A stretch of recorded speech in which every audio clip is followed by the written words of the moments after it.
The world today is facing a new form of crisis in the form of a virus, COVID 19, which has infected more than 9 million worldwide with a huge amount of loss of life. This has made the states all around the world to shift their policies and focus towards containing the spread and providing possible treatment of those infected. The virus today has impacted the life of many individuals and has eroded capital and reserves of many enterprises, with the stock market crashing and their goods piling up without ample demand for the same, and the services being affected by the subsequent lockdown. The labor shortage and the cash shortage have increased the burden, and the marginalized and the vulnerable people are now fighting a battle for their survival. The condition caused by the pandemic have put to test the basic feature of a just society, and availing justice for the masses and providing justice for the state a challenge for the world at large. Access to justice is fundamental to preserve the rule of law in the democracy envisaged by the Constitution of India. The access to justice today under such condition can only be sustained by the special measures through e-connectivity and the use of technology for the virtual conferences under the guidelines of the Supreme Court, which can be used to avoid face-to-face contact of lawyers, litigants, court staff, paralegal personnel, representative of the electronic and print media, and the court across the countries, ensure the continued dispensation of justice in the court, including the district level and the tribunal, so that the legal access to the legal services is not denied to the needful. In a country as huge and diversified as India, good governance and the rule of law, as enshrined by the Constitution, is the guiding factor for the judiciary to impart justice in the time bound environment and as per rule of law, protecting and respecting international human rights standards and the basic principles of legality, right to equality before courts, and a fair trial. The Supreme Court of India in this catastrophe has played a very active role in withholding the issues of the right of the private individuals and the rule of law, be it suo motu cognizance on the matter pertaining to the law and its avoidance. The Supreme Court has taken various decisions, such as extending the period of registration under the time bound law, that is, income tax, GST, and the Insolvency and Bankruptcy Code. It has also invoked Article 142 to extend a limitation period of appeals from the High Court and tribunals. The court looked into the matter that the guidelines issued by the government for the safety and protection against the coronavirus are adhered to, and the order for the free testing and treatment of the COVID-19 patients are made as per Ayushman Bharat scheme.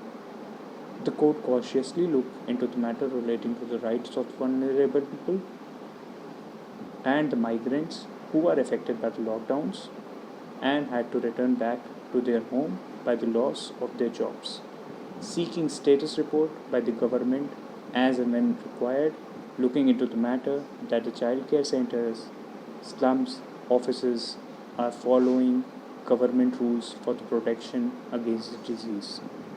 The Apex Court also looked into the matter that the courts are functioning harmoniously and the items which are listed are entertained and passed effectively. The judiciary also makes sure that the collegium was working with the fair appointment of 3 Chief Justices.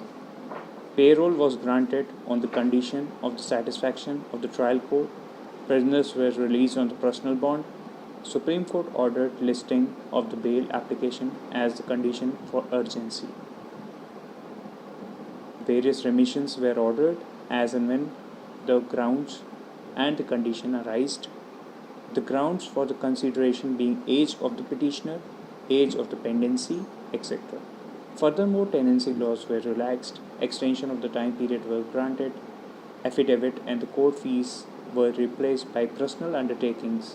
In criminal matters, the Apex Court ensured that the decongestion of the prisons to prevent the spread of the virus and hold upon the state to pass an order for the same. Further, it set up a high-powered committee which was granted the power to issue decisions on the release of the criminals and the convicts on payroll and furlough, bail and interim bail.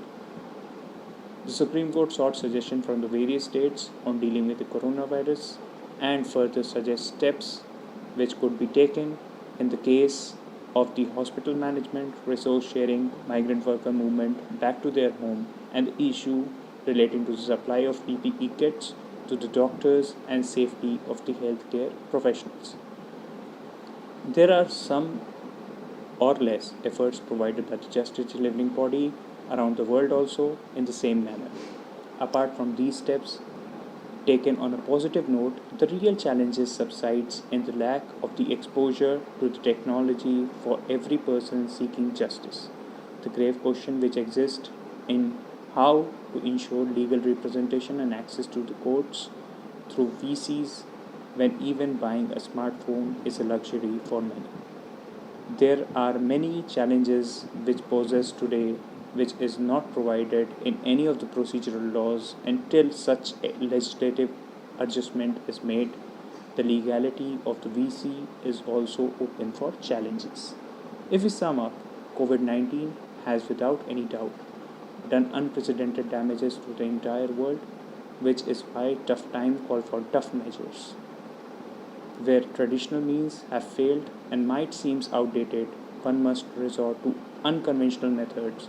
Hearing cases over video feeds may be inefficient but is still better than complete lockdown on courts proceeding consequently. And this will definitely impact the right to access to the justice. And even in these unprecedented times, our courts and justice delivering system around the world have done a lot of efforts in making the access to justice easy and convenient.